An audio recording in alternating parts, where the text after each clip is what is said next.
Tuh. Tuh. Pertama kali ini bermain berbeda sekali dengan cukup terbuka, tapi inilah dia yang buat kita ada celah. Umpan membelah lautan, pergerakan dari sang Witan, ya ampun, baby shark, sialalalala, baby shark, lalalala, Indonesia.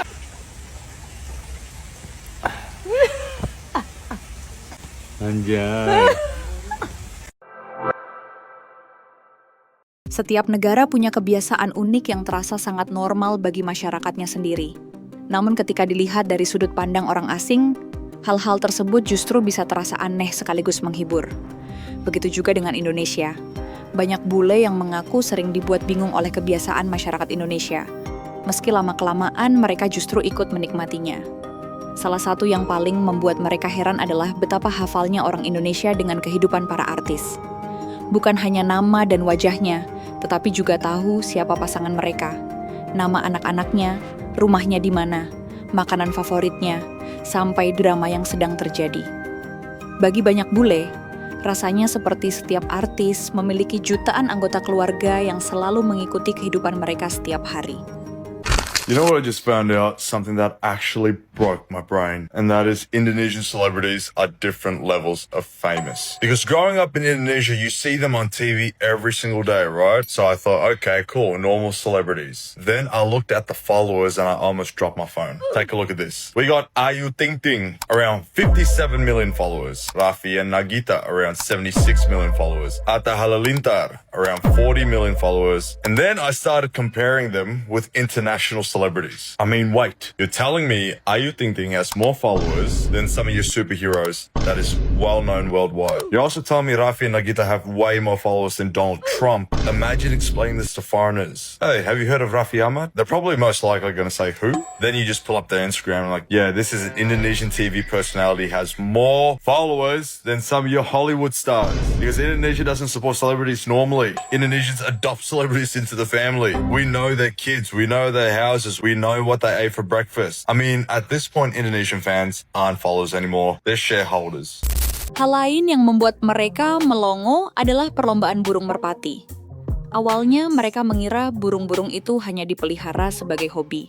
Namun ketika melihat ratusan orang berkumpul menyaksikan balapan merpati dengan penuh semangat, mereka langsung kebingungan.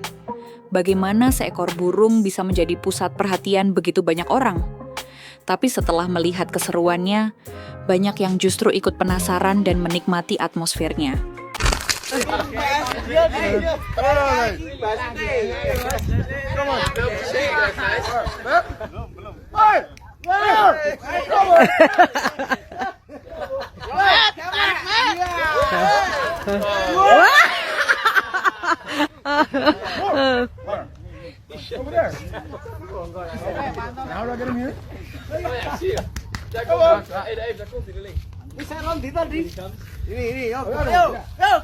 Lalu ada satu kemampuan yang menurut banyak orang asing benar-benar luar biasa, yaitu kemampuan orang Indonesia untuk tidur di mana saja. Di kursi plastik, di teras rumah, di warung, di atas motor yang sedang parkir, bahkan di tengah suasana yang ramai sekalipun. Selama ada sedikit tempat untuk bersandar, rasanya orang Indonesia tetap bisa tidur dengan nyenyak. Kemampuan ini sering membuat para bule geleng-geleng kepala sambil tertawa. Kenapa orang Indonesia bisa tidur di mana saja? Sebagai orang Australia, kalau mau tidur, kami butuh tempat nyaman, sepi, dan tenang. Tapi di Indonesia, saya lihat orang tidur di motor, di warung, di kursi plastik, bahkan di tengah suara TV keras dan ayam berisik. Dan anehnya, mereka tetap tidur nyenyak. Sekarang saya percaya skill bertahan hidup sebaik di Indonesia adalah bisa tidur di kondisi apapun. Belum lagi kebiasaan nongkrong berjam-jam, hanya ditemani segelas kopi atau teh. Di banyak negara, orang datang ke kafe untuk minum lalu pulang. Di Indonesia, satu gelas minuman bisa menemani obrolan selama berjam-jam. Topiknya pun bisa berubah, dari urusan pekerjaan, sepak bola, keluarga, sampai hal-hal receh yang akhirnya membuat semua orang tertawa. Satu hal yang sampai sekarang aku belum paham di Indonesia, kenapa orang Indonesia bisa minum kopi jam 10 malam terus tetap bisa tidur. Kalau aku minum kopi setelah jam 4 sore selesai, aku lihat plafon sampai jam 3 pagi. Orang Indonesia bukan kuat makanan pedas, tapi juga kuat kafein.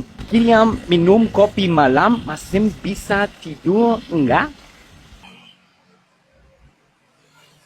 Riz, dari mana Riz? Ya Emre, aku habis pulang kerja. Oh, capek Kang? Capek banget. Capek banget ya. Capek banget. Riz, kamu tahu nggak? Apa? Ini loh, di sini ada rumah kuning Bang. Aha. Ini ada janda. Janda? Iya, janda dong. Rumah kuning itu? Iya. Hah? Kemarin Mas Agus sama janda flirting di pasar dong. Ini. Serius Emre? Iya, serius. Emang anjing Mas Agus? Gak jelas dong. Gak jelas anjing emang. Mereka juga heran melihat kebiasaan orang Indonesia yang selalu bertanya, "Sudah makan belum?"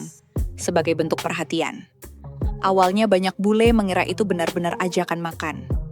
Setelah tinggal lebih lama di Indonesia, barulah mereka mengerti bahwa pertanyaan itu seringkali hanyalah cara sederhana untuk menunjukkan kepedulian kepada orang lain. In Indonesia, food is not only food. Itu bahasa cinta. Udah makan, makan dulu. Mau makan apa? Tambah lagi, tambah lagi. Di Indonesia, makanan itu bukan cuma soal lapar, kan? Kalau aku kan orang Indonesia yang aku suka banget. Mereka nggak nanya, kamu nggak apa-apa. Mereka nanya, udah makan? Ketika mereka nggak mengerti aku ngomong apa, mereka selalu setuju dan senyum. Mereka bilang, Masya Allah, waktu ngeliat sesuatu yang cantik. Kayak Nacho aja gitu.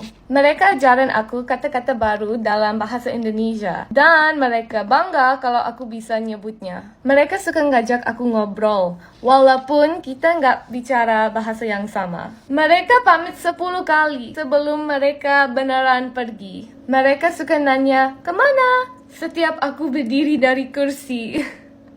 Mereka selalu bilang, nggak enak kalau makan sendiri. Karena jarang ada orang yang makan sendirian di sini. Setelah 26 tahun di Indonesia, saya belajar cuma ada 3 syarat jadi orang Indonesia. Step 1, jangan bilang I love you. Bilang, sudah makan belum? Atau, lagi ngapain? Step 2, nasi dimakan sama semuanya. Pizza pakai nasi, mie pakai nasi, ayam goreng. Ya jelas, pakai nasi. Step 3, kalau orang bilang OTW, itu artinya masih mandi. Yang mana paling Indonesia? 1, 2, atau 3? Fenomena-fenomena kecil inilah yang akhirnya membuat banyak bule sadar bahwa Indonesia memang penuh kejutan. Apa yang awalnya terlihat aneh perlahan berubah menjadi sesuatu yang mereka rindukan. Karena di balik setiap kebiasaan unik itu, selalu ada nilai kebersamaan, kehangatan, dan rasa kekeluargaan yang membuat Indonesia terasa berbeda. Kalau menurut kalian, kebiasaan orang Indonesia apalagi yang paling bikin orang asing geleng-geleng kepala? Tulis jawaban kalian di kolom komentar. Bule-bule ini makin heran sama kebiasaan orang Indonesia yang di beberapa daerah sering mengadakan lomba lari di malam hari.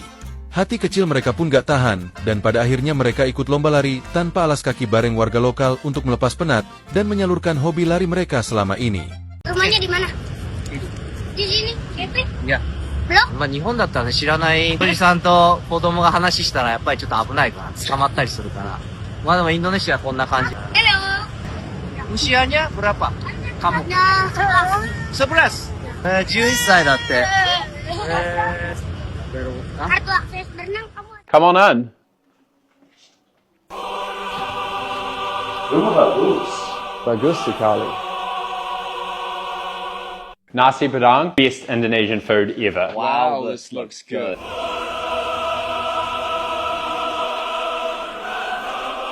Actually, do you have any mayonnaise? What? Found it.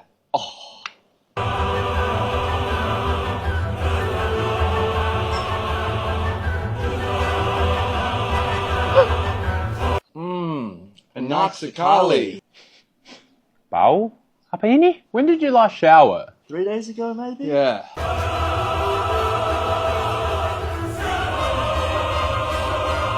Bule bau. Astagfirullah. Keluar. Keluar sekarang. Keluar. Keluar sekarang. Keluar. Out. Keluar. Jangan balik ke sini lagi.